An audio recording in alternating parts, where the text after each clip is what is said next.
Hi guys! Do you like puzzles? Do you like mysteries? Do you like solving mysteries? Well, let's get into this video.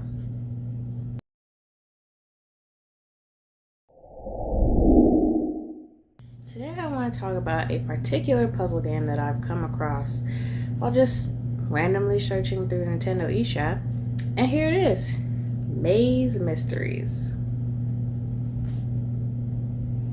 So if you haven't seen this game before, I do a little 5-minute overview video that you can watch on my channel before you finish watching this video if you want to see the overview of this game. But if not, I'll give you a little summary just in case. So, Maze Mysteries is a puzzle game where you can solve over 270 puzzles, I believe. 270 puzzles. It's hand-drawn, small creatorship.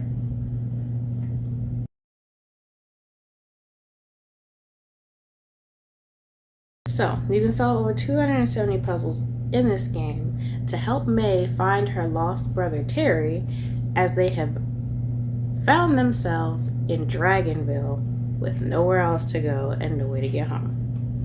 Now along the way, May meets some characters that kind of rubbed me the wrong way, and they started rubbing me the wrong way from the beginning of the game. So when I finished the game and realized what was going on, I realized, yeah, my feelings were correct about this particular character.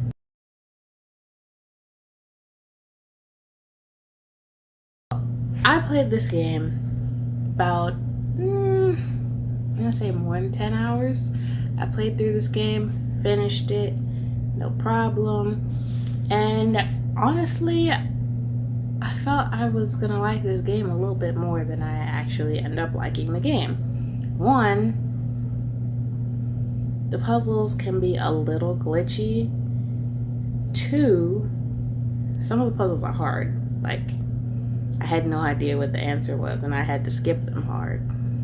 Three, every time you want to skip a puzzle, it's going to cost you 15 hint points. And to get more hint points, you have to solve more puzzles. And you only get about 5 each time you correctly solve a puzzle. So you're going to need a lot of hint points if you plan on skipping, or if you plan on coming back to them later. You kind of can't, because you kind of have to get through a lot of the puzzles just to advance in the game.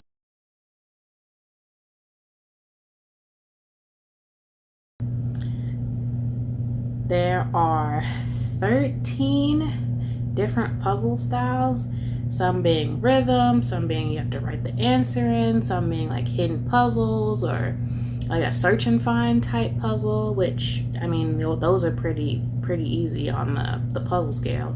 You have sliding puzzles, you have more involved puzzles that kind of need a little bit more, how should I say, brain power.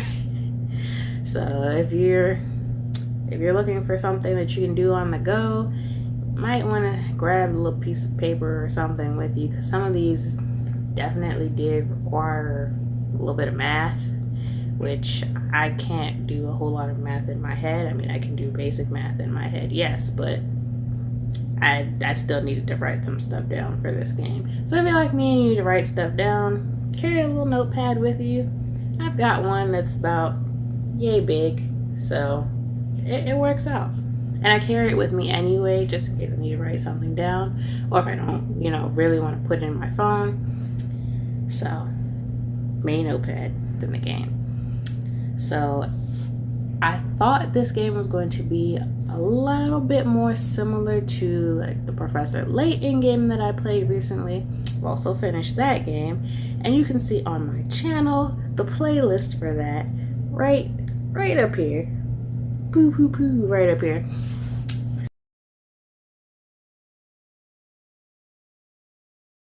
So the game is available in the eShop for about $11.99 currently. I don't know if that'll change at some point because I think it was on sale when I got it. But you can get it for $11.99 in the eShop.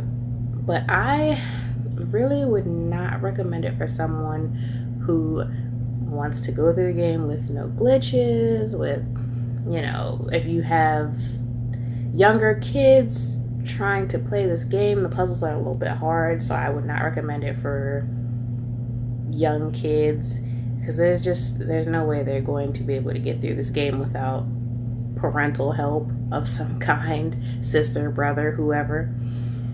So I myself really did not like the game as much as I wanted to, and that's disappointing. I mean, it's super disappointing.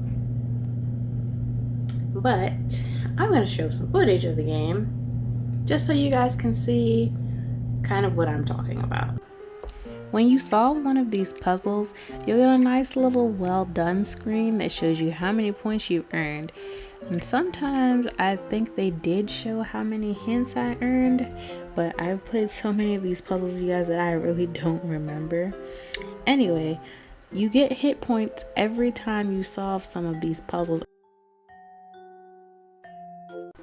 For this particular style of puzzle, the top numbers will light up once you've filled up the entire row, and you can toggle between these squares and the X's to kind of mark your place.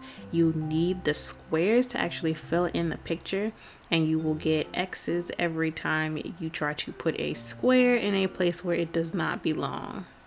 But you only get a limited number of tries, so be careful when you're doing this.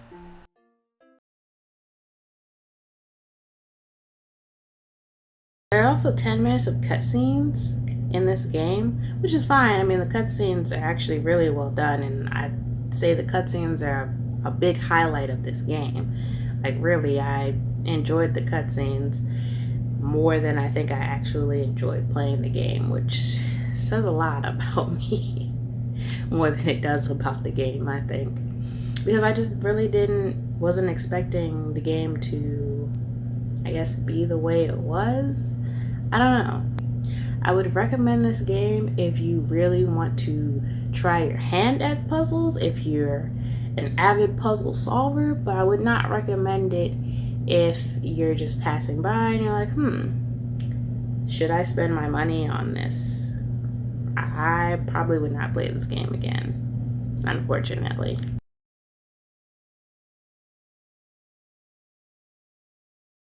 The game is rated E for everyone, so everyone is supposed to be able to play it. There's nothing scary, spooky, crazy, gory, nutty in this game, but it is a little bit hard to do some of these puzzles if you're probably under 10 and maybe under 12. Honestly, I'm pretty old and the puzzles were still a little hard for me. At least some of the answers were. So I definitely wouldn't recommend getting this game for anyone under 10 because it's kind of hard to do. But if you enjoy trying your hand at puzzles, give it a go. Let me know what you think about this game in the comments down below, because I finished playing it and I want to know if everybody else has the same thoughts I do about this game.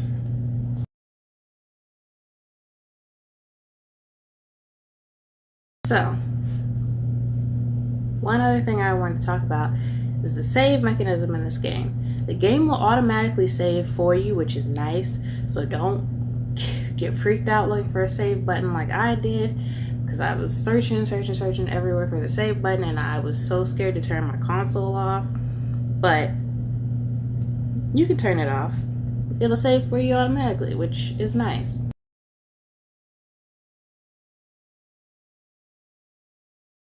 The story in this game, it's not so bad. I mean, I wasn't really invested in it, but once again, May has lost her brother Terry after they find themselves in Dragonville because of a hot air balloon storm that just pops up while they're in the air balloon, and they're lost in the city of Dragonville, which has no other children for some reason.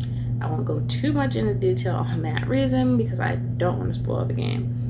But throughout the game, May looks for Terry while she solves these puzzles. So she's gonna need help from some of the other townsfolk and the mayor of the town just to get around and find her brother. So by the time she actually does find him, you've solved quite a bit of the puzzles in the game, and really you could probably solve them all by this point if you really wanted to. I didn't solve all the puzzles in the game because some of them I find were just a bit too hard for me, and I gave up trying to solve them. Thank you for watching this video. I'll see you next time.